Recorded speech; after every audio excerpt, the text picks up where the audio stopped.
Hello everyone, this is our subsequent video related to rational number. In previous video we have discussed about the introduction and origin of the rational number and about the equivalent rational number.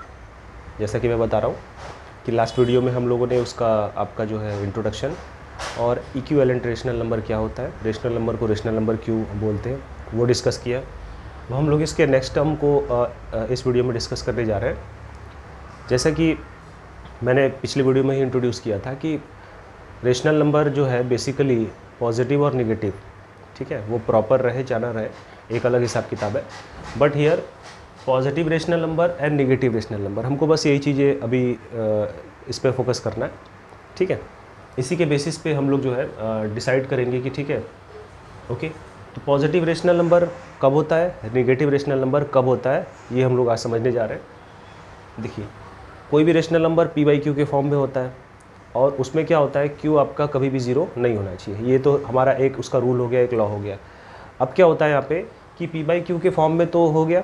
अब उसके बाद फिर क्या होता है कि या तो दोनों पी और Q, P and Q both, ठीक है, आपके या तो पॉजिटिव हो या तो निगेटिव हो, पी एंड क्यू, ठीक है, यानी कि आपका numerator and denominator both must be, both should be positive और निगेटिव, या तो दोनों पॉजिटिव हो या तो दोनों निगेटिव हो।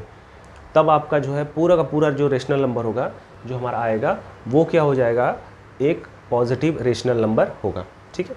मैंने यहाँ पे रेशनल नंबर को आर एन से शो किया है, ठीक है, positive rational number, and here is the symbol of positive and symbol of negative. What is the definition here, P by Q and both P and Q must be positive और negative, ये हमारा definition हो गया, ठीक है।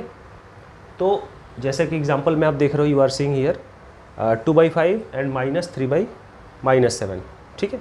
यहाँ पे 2/5 जो है हमारा 2 भी पॉजिटिव 5 भी पॉजिटिव, -3 -7 -3 जो है और -7 दोनों निगेटिव।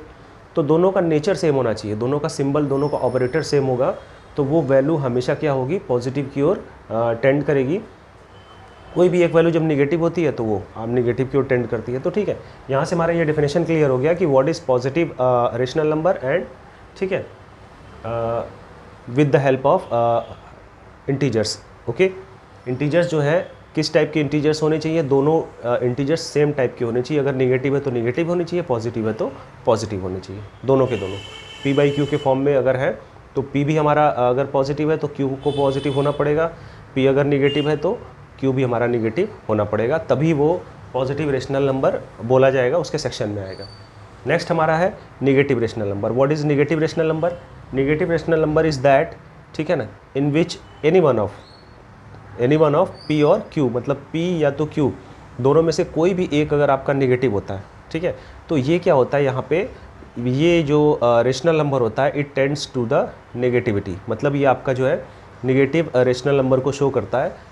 ओके, क्लियर हो गया आपका यहाँ से कि आपका पी बाई क्यू के फॉर्म में रेशनल नंबर और पी या क्यू में से कोई भी एक वैल्यू अगर निगेटिव होती है तो वो पूरा का पूरा रेशनल नंबर हमारा क्या हो जाता है, निगेटिव रेशनल नंबर हो जाता है। जैसा कि आप एग्जाम्पल में देख रहे हो, -2/5 है एंड 3/-7 है। ओके, तो यहीं से हमारा ये क्लियर हो जा रहा है कि ठीक है, ये क्या हो जा रहा है, निगेटिव हो जा रहा है।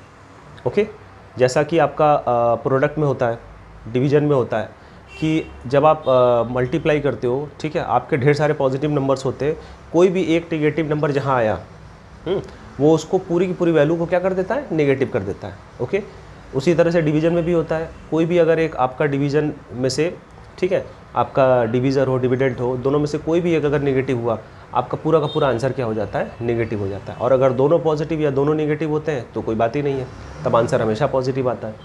इसी तरह का केस, इसी तरह का गेम यहाँ पे है। Okay, and we have to understand that game, वो गेम हमें समझना है। और हम लोगों ने, ठीक है ना, डिस्कशन किया, ये आपका पॉजिटिव हो गया, ये आपका नेगेटिव रेशनल नंबर हो गया, ठीक है। अब हम लोग चलते हैं इसके स्टैंडर्ड फॉर्म के बारे में कि ठीक है, कि what is the standard form of rational number. मैं यहीं से आपको इंट्रोड्यूस कर दे रहा हूँ और आगे भी अभी हम लोग और डिस्कस करेंगे। जैसा कि आप यहाँ पे देख रहे हो, -2/5 एंड 3/-7, ये दोनों हैं, दोनों में एक रेशनल नंबर आपका स्टैंडर्ड फॉर्म में है और दूसरा आपका स्टैंडर्ड फॉर्म में नहीं है, ठीक है। कैसे, देखो, अगर आपका जैसे कि कहने का सेंस ये है कि मैं पॉजिटिव रेशनल नंबर को लिखूँ तो ये स्टैंडर्ड फॉर्म में है, क्योंकि यहाँ पे दोनों में सिंबल दिख रहा है, कोई दिक्कत नहीं है। यहाँ पे पॉजिटिव लिखना कंपलसरी नहीं है, ठीक है।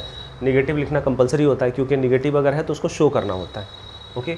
तो ये -3/-7 ये स्टैंडर्ड फॉर्म में है। लेकिन अगर केवल एक सिंबल आता है, जैसा कि आता है नेगेटिव रेशनल नंबर के केस में, तो उसमें जो लिखने का स्टैंडर्ड तरीका होता है, ठीक है, वो स्टैंडर्ड तरीका ये है कि आपका डिनोमिनेटर आपका कभी भी निगेटिव में नहीं लिखा जाता है। आपका जो है न्यूमरेटर निगेटिव में आप लिख सकते हो, डिनोमिनेटर को नहीं लिख सकते हो। वो लिखने का स्टैंडर्ड तरीका है, ओके। वही हम लोग चलते आगे और उसको और क्लियरली अभी हम लोग उसको राइट करेंगे, ओके। तो स्टैंडर्ड फॉर्म के बारे में हम लोग अब मूव फॉरवर्ड करेंगे। Standard form, what is standard form? Standard form का मतलब ये हो गया है कि जो उसका बेस है P/Q का बेस, वो बेस जो हमारा है P/Q यानी कि P/Q के फॉर्म में। Q आपका 0 नहीं होना चाहिए, पहला कंडीशन, वो तो रहेगा तभी रेशनल नंबर हो सकता है। अब रेशनल नंबर होने के बाद की क्या कंडीशन है? कंडीशन ये है कि आपका जो है Q यानी कि डिनोमिनेटर, जो Q है यानी कि डिनोमिनेटर है, ये पॉजिटिव ही लिखा जाएगा, ठीक है। और अगर आपका पॉजिटिव नहीं है तो हमको उसको पॉजिटिव बनाना पड़ेगा, ठीक है। इट शुड बी, ठीक है, पॉजिटिव। और हमको ये पॉजिटिव बनाना बहुत मुश्किल नहीं है, हम लोग जब क्वेश्चन सॉल्व करेंगे, ठीक है, तो उसमें हम लोग डिस्कस कर लेंगे। जैसे अभी आप यहाँ पे क्विकली ये समझ सकते हो कि सपोज़ करो आपका Q नेगेटिव है और P यहाँ पे पॉजिटिव है, तो आप क्या करोगे? P को नेगेटिव कर दोगे और Q को क्या कर दोगे? पॉजिटिव कर दोगे अपने आप, ठीक है। वैल्यू स्टैंडर्डाइज हो जाएगी। तो ये हमारा एक फर्स्ट रूल हो गया।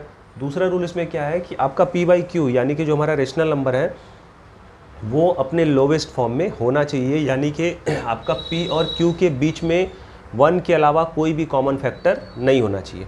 जैसे आप देखो यहाँ पे P/Q अगर मैंने लिख दिया, ठीक है, तो इसके बीच में P और Q के बीच में 1 के अलावा कोई भी कॉमन फैक्टर नहीं होना चाहिए, या आप ऐसे समझ सकते हो कि P/Q अपने लोवेस्ट फॉर्म में होना चाहिए।